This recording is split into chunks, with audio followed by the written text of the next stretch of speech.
What's up, Vetters? Patrick here with Vetted. Today we are talking about Disclosure Day, the brand new movie from Steven Spielberg that releases worldwide today.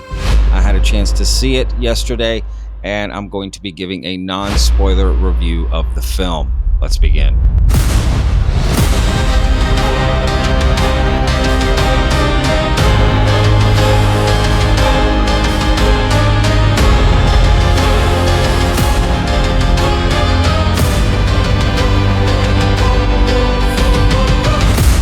The film follows a whistleblower, played by actor Josh O'Connor, who basically steals a bunch of, secret UFO files and wants to release them to the world. And he's basically one part of a small faction of people from the government who have sort of, gone against the grain, right? They've separated. They've left this secret organization to help get this information of extraterrestrial life and, bodies, right? We're not alone on this planet. They want to get that information out to the world. And the person leading that organization and sort of being the boss of Josh O'Connor's whistleblower character is Coleman Domingo in the movie. And yeah, he's basically like, trying to make this all happen behind the scenes and running everything like a little puppet master behind the scenes, right? For good, right? To help bring disclosure to the world. And Josh O'Connor's character, right, plays this sort of Edward Snowden type tech guy who gets all these files and then ends up meeting with Emily Blunt's character. And she plays this reporter, used to be like a serious reporter and then transitioned into being like a weather girl, if you will, meteorologist, giving the weather. And, she starts to have these interesting, strange experiences that you must remember from the trailer with all the clicking and all the noises that she did.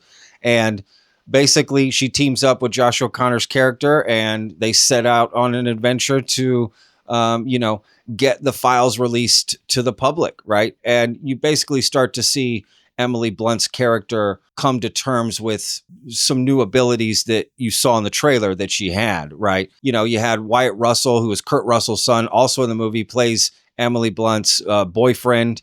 And he's got definitely some good comedic moments in the film. And honestly, the acting is pretty good. Emily Blunt is pretty good. There were a couple scenes that were a little corny, if I'm being honest, but for the most part, she's sort of the anchor of the film in a lot of ways. And it's a long movie. It's like 2.5 hours long. And again, I study the UFO phenomena every day, right? That's what this channel is all about. So I know a lot of history. I know a lot of what's happening currently and previously, right, in this, right? The sort of UFO lore and history. And I personally, 1 out of 10, I give this movie a 6.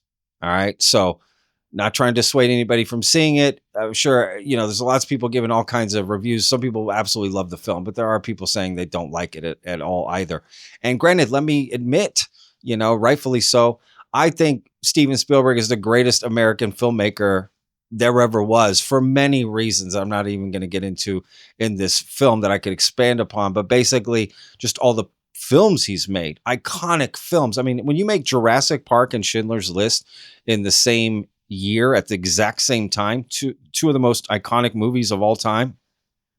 Yeah, you're one of the GOATs. He's clearly made iconic films, and especially iconic films that involve UFOs, Close Encounters, E.T., just to name a couple, right? This was definitely a personal project and a passion project for Steven Spielberg to make this film. So I respect him as a filmmaker. I was just honestly kind of disappointed with the film. I thought he could have done so much better. This felt like a Spielberg movie in many ways, but really from different shots and lighting and shadows and, cinematically, it also just felt like a complete disappointment. I felt like if he'd have made this movie 20 years ago, it would be probably a masterpiece, if I'm being honest. And The Fabelmans, which was the last movie he released, I believe back in 2022, that movie was amazing, right? I mean, this is sort of hyped up as being this massive action blockbuster. Pretty much all the action you saw in the trailers. It's a very thoughtful, heavily emotional film. And there's nothing wrong with that. But I think it's being marketed in a different way. And I definitely think it could have been shorter. Probably knocked off a good 20, 30 minutes of this film, to be honest. It's 2.5 hours, but not a lot really happens. There was just these really long scenes that are just going to be completely shortened down, in my opinion. So it made it just feel clunky at times, and it definitely felt cheesy at times, for sure.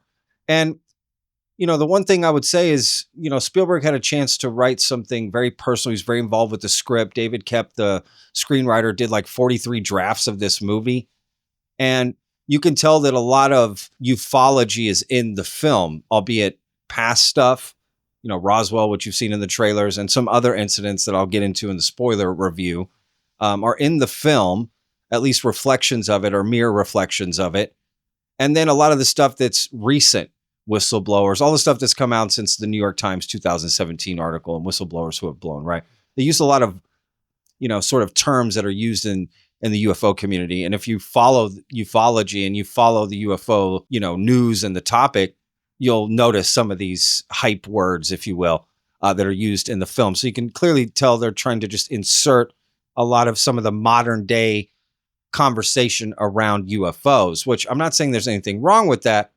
But I just think Spielberg is such a great filmmaker that he had an opportunity to make an original story. And it is original, but it's really a foundation of, what's out there now, and then little bits of originality, And again, there's a lot of things in the film that are just seem unbelievable. Like, and I know we're talking about aliens, so you think, well, what's the problem with that, right? The whole story is kind of unbelievable. I think when you see it, you may agree. There's just some things that's like, it's such an easy way out. And they worked on the script so long. It's so hard. And it's not like they had 48 hours to write this thing. Like they could, Spielberg is just such a better filmmaker. I was just really, really disappointed in that. And I was really looking forward to this film and going to see it. And I know people are going to love it. Are they loving it because they want to see disclosure happen, so they love this film? I'm looking at it just purely from a filmmaking perspective, right? And as a film fan, to me, Close Encounters is 1,000 times better than this movie. E.T., honestly, this might be one of the worst Spielberg movies I've ever seen. In fact, it is one of the worst Spielberg movies I've ever seen. And another filmmaker could have made this, a filmmaker with 1 or 2 movies under his belt, or his first movie. And some of the action, people are like, oh my God, there's this incredible train scene. You got to see it. It's unbelievable. I thought it was corny as hell. I just thought there was just so much corniness in this movie and stuff that just, in my opinion, took you out of the film. But at the end of the day, I'm still glad I watched it. There were still some really good parts. And I think the acting saves a lot of the film, and some conversations that are peppered out throughout the film really save it when they just start talking about the impact that disclosure could have on the world. I thought a lot of the conversations about that were really interesting, and I really wish they would have pulled the thread on that a little bit more.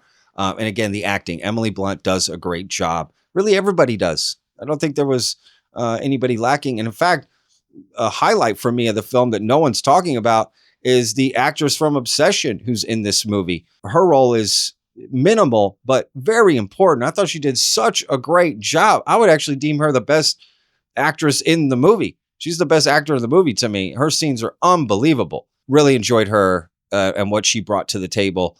It was really, really good. And of course, the entire time that this is happening, that they're trying to get disclosure out, there's of course this secret government agency led by Colin Firth, who is trying to stop them, as you've seen in the trailers, right?